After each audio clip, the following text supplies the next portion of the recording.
चलिए दोस्तों, आज एक और वीडियो लेकर आ गए और ये वीडियो वर्ग दसम का काव्यखंड का क्वेश्चन आंसर का है। और ये क्वेश्चन आंसर देखने के बाद आप इसे नोट कर लीजिएगा या फिर समझ लीजिएगा। कोई दिक्कत होगा तो फिर आप हमें कमेंट कर सकते हैं। देखिए क्या कहता है, कह रहा है ये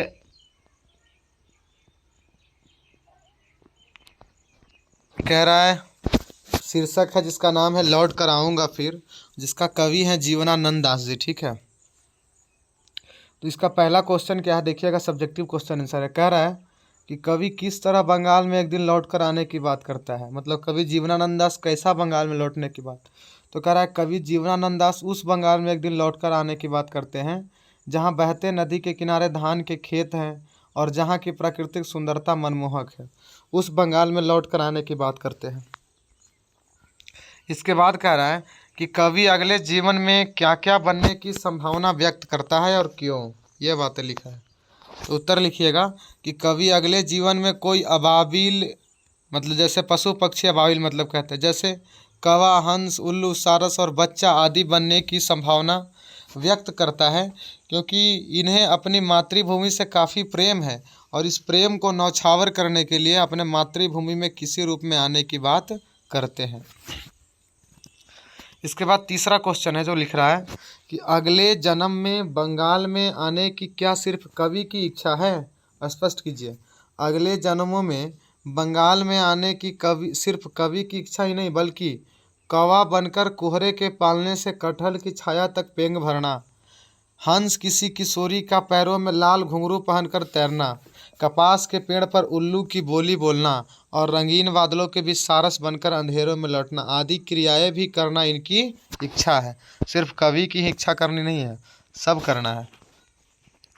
इसके बाद क्वेश्चन नंबर चौथा कहता है कि कवि किनके बीच अंधेरे में होने की बात करता है। आशा स्पष्ट कीजिए। तो कवि जीवनानंद दास को मातृभूमि प्रेम के कारण सारस बनकर लौटते हुए रंगीन बादलों के बीच अंधेरे में होने की बात करता है। यह क्वेश्चन ऑब्जेक्टिव में ही आता है ज़्यादातर।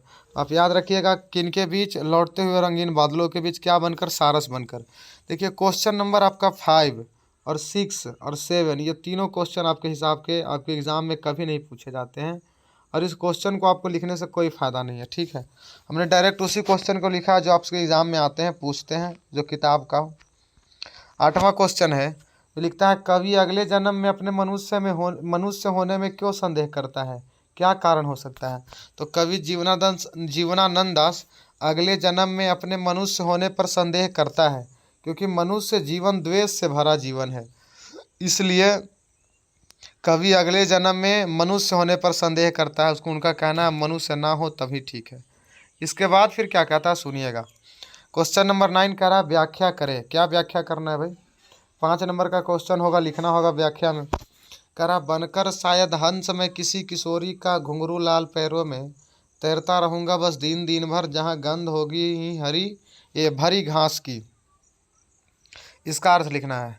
तो लिखा है हमने, ये बात आपको लिखने पड़ेगा। दिया हुआ पंक्ति वर्ग 10वीं के हिंदी पाठ्य पुस्तक गोधुली भाग 2 के काव्य खंड में कवि जीवनानंद दास द्वारा लिखित कविता लौट कर आऊँगा फिर से लिया गया है, जिसका अर्थ यह है कि कवि को अगले जन्म में बंगाल में किसी किशोरी का हंस बनकर और पैरों में लाल घुंघरू पहनकर उस नदी में तैरने की इच्छा है जिस नदी में भरी घास की गंध होती है। इसके बाद फिर कह रहा है, दूसरा क्वेश्चन है कि खेत हैं जहां धान के बहती नदी के किनारे पर आऊँगा लौटकर एक दिन बंगाल में। इसका क्या व्याख्या होगा। तो लिख रहा है इसका कि दिया हुआ पंक्ति वर्ग 10वीं के हिंदी पाठ्य पुस्तक गोधुली भाग 2 के काव्य खंड में कवि जीवनानंद दास द्वारा लिखित कविता लौट कर आऊँगा फिर से लिया गया है।